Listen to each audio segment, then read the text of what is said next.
તો ફેબ્રુઆરીના મધ્ય ભાગ સુધી ત્રણ વેસ્ટર્ન ડિસ્ટર્બન્સ આવશે। જાણો મિત્રો ગુજરાતનું હવામાન કેવું રહેવાનું છે। નમસ્કાર મિત્રો, આજે તારીખ 11 ફેબ્રુઆરી 2026 અને વાર થયો છે બુધવાર। તો જાણીશું કે આગામી દિવસોની અંદર ગુજરાતનું વાતાવરણ કેવું રહેશે, કયા ભાગોની અંદર કેવી ઠંડી અને ગરમી જોવા મળવાની છે તેના ઉપર એક નજર કરીશું। સાથે સાથે હવામાન વિભાગની આગાહી પણ જાણીશું। તો આજનો વિડીયો અંત સુધી જોતા રહેજો અને ચેનલમાં નવા હોય તો ખાસ કરીને વિડીયોને લાઇક કરી ચેનલને સબસ્ક્રાઇબ કરી દેજો।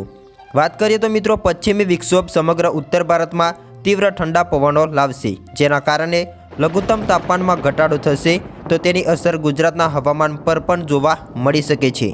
જો તમને લાગતું હોય કે ઠંડી પૂરી થઈ ગઈ છે અને તમારા ધાબળા પેક કરવાનો સમય આવી ગયો છે, તો તેવું નથી, જરા થોભી જજો। ભારતીય હવામાન વિભાગ એટલે કે IMDએ સ્પષ્ટતા કરી છે કે ફેબ્રુઆરીના બીજા અઠવાડિયામાં ઠંડીનું મોજું ફરી તીવ્ર બની શકે છે।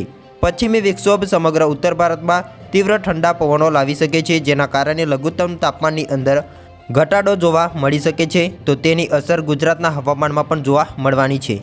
ભારતીય હવામાન વિભાગે એવી આગાહી આપી છે કે સતત 3 પશ્ચિમી વિક્ષોભની અસરના કારણે પશ્ચિમી હિમાલય ક્ષેત્રમાં વરસાદ અને હિમવર્ષાની આશંકા છે।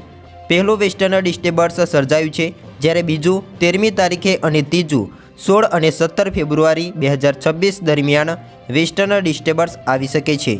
વધુમાં જાણીએ તો IMD અનુસાર પંજાબ, રાજસ્થાન, હરિયાણા, ચંદીગઢ, દિલ્હી, ઉત્તર પ્રદેશ, બિહાર, ઝારખંડ અને ઉત્તર મધ્ય પ્રદેશમાં રાત્રિ અને સવારના કલાકો દરમિયાન ઠંડી વધશે। તાજેતરના દિવસોની અંદર હવામાન થોડું સ્થિર રહ્યું છે, પરંતુ હવે હળવો શિયાળો ફરી આવતો દેખાશે। હવે મિત્રો વાત કરીશું કે હવામાન વિભાગે જે માહિતી આપી છે તે મુજબ અત્યારે હાલ ગુજરાતની અંદર કેવા પવનો ફૂંકાઈ રહ્યા છે, જેમાં ગુજરાતમાં હાલ ઉત્તર પૂર્વથી પૂર્વના પવનો ફૂંકાઈ રહ્યા છે।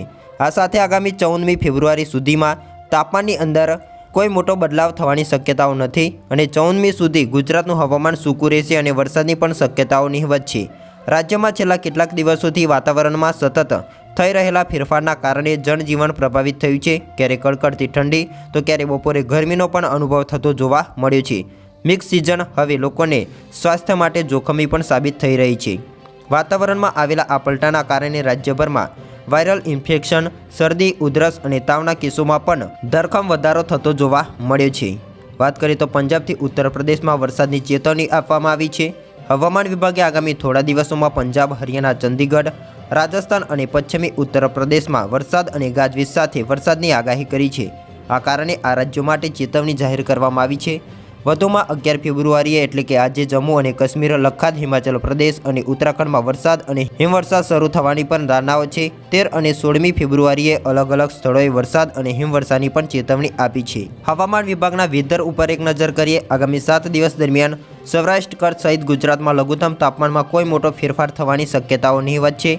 16મી ફેબ્રુઆરી સુધી સૌરાષ્ટ્ર, કચ્છ સહિત ગુજરાતમાં હવામાન સૂકું રહેવાની આગાહી છે, એટલે કે હાલ ગરમીમાંથી કોઈ રાહત મળવાની આયદાન નથી અને વરસાદની પણ શક્યતાઓ નથી। અને નોંધનીય છે કે હવે પછીનો સમય મિક્સ ઋતુનો જોવા મળવાનો છે, જેથી વહેલી સવારે અને રાત્રે લઘુત્તમ તાપમાનમાં વધારો નોંધાઈ શકે છે, જ્યારે દિવસ દરમિયાન મહત્તમ તાપમાનમાં વધારો થશે, એટલે કે દિવસના મહત્તમ અને લઘુત્તમ તાપમાનની અંદર કોઈ મોટો ફેરફાર જોવા નહીં મળે। તો હવામાન નિષ્ણાત અંબાલાલ પટેલે પણ આગાહી કરી છે। માવઠાને લઈને હવામાન નિષ્ણાત અંબાલાલ પટેલે આગાહી કરી છે અને તેમણે જણાવ્યું છે કે દેશના ઉત્તરીય પર્વતીય વિસ્તારોમાં 16મી ફેબ્રુઆરી સુધીમાં કોઈ મજબૂત પશ્ચિમી વિક્ષોભ આવવાની શક્યતાઓ રહેતી નથી, પરંતુ તે પહેલાં દેશના જે ઉત્તરીય પર્વતીય વિસ્તાર છે, જેમાં 12મી તારીખ સુધીમાં હળવા પશ્ચિમી વિક્ષોભ આવવાની શક્યતાઓ છે અને એના કારણે ઉત્તરીય પર્વતીય વિસ્તારોમાં બરફવર્ષા કે હિમવર્ષા થવાની પણ શક્યતાઓ રહેશે। સાથે જ ઉત્તર ભારતના કેટલાક ભાગો એવા છે જ્યાં હળવો કમોસમી વરસાદ વરસી શકે છે।